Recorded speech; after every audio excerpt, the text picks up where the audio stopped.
Hi, this is Pat Fogarty, wellness dietitian at Levine Cancer Institute in Charlotte, North Carolina. Today I'd like to share with you some tips about how to start the day off right with a good breakfast. In America, probably most Americans are starting their day with a bowl of cold cereal. So when you're having that, I'd like you to choose a good milk to put on top. So either 1% or skim milk, or an unsweetened soy milk, or an unsweetened almond milk. Those are all fine to use for your cereal.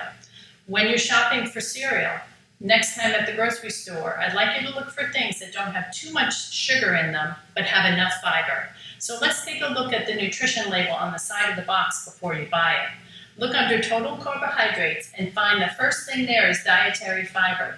Look for ones that have 3 grams or more. That tells you that that's a high fiber cereal.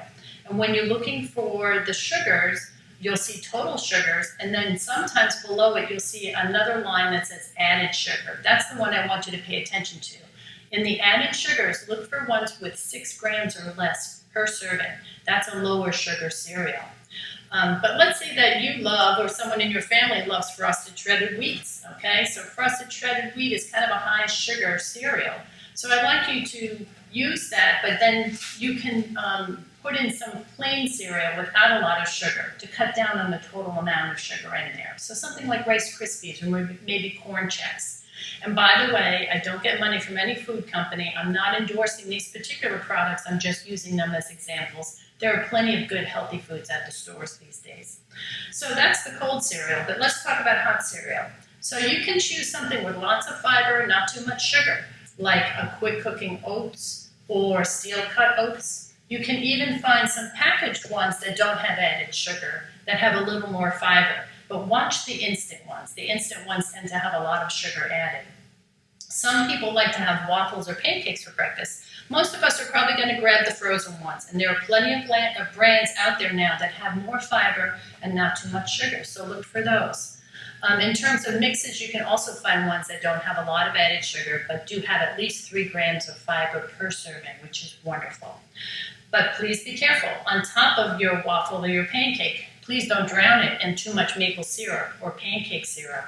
The guidelines that we suggest for sugar or sweetener intake for the day would be no more than 6 teaspoons a day for women and children and 9 teaspoons a day for men.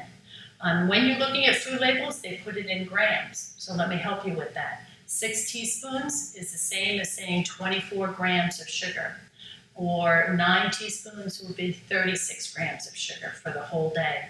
That includes the sugars and the maple syrup, things we add to our drinks and our food, and all the sugars that might be in our processed foods.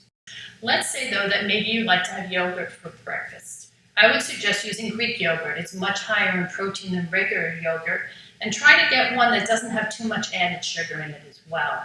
A lot of people like to put fruit on their yogurt, and that's wonderful. You could slice up a banana, or maybe you would use 3/4 of a cup of berries. That's a good serving size. A lot of people also like to have juice with breakfast. This is a good size for a serving of juice. It's about 4 ounces of juice, and that's really what we recommend for the day in terms of juice. We'd like you to have a second serving of fruit every day, but make sure it's a piece of whole fruit rather than more juice. Some folks, though, really are very traditional and like to have eggs and bacon and sausages for breakfast.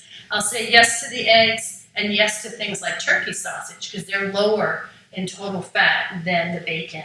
And so that's a good choice to use. If you like to have eggs and turkey sausage, maybe have a slice of whole wheat bread to get a little bit of fiber in there. And you can use something like Smart Balance or one of the other heart-healthy spreads to put a little bit of flavor on top as well. Now, the last 2 things I'm going to share with you. Some people like to grab their breakfast and go. So if you'd like to do that, don't feel funny about making a peanut butter sandwich for breakfast. You can use a whole wheat wrap like this one, and then use 1 or 2 tablespoons of a nice peanut butter or an almond butter, level tablespoons, not too much on it. And then finally, if you like muffins for breakfast, which I do, look for a mix that has a little bit of fiber, so at least 3 grams or more. And then make it better by adding 1/4 of a cup of 100% pumpkin and 1/4 of a cup of ground flax seeds. By adding these 2 ingredients to a muffin mix, you really boost up the nutrition and make it better for you. So I hope you find these tips helpful for your next breakfast. Thanks for joining us today, and please tune in to other nutrition and dietary recommendations from Levine Cancer Institute. Thanks. Thanks for watching. For more information, visit us online, send us an email, or give us a call. Don't forget to click subscribe and hit that notification bell so you know when new videos are released. And most of all, be well.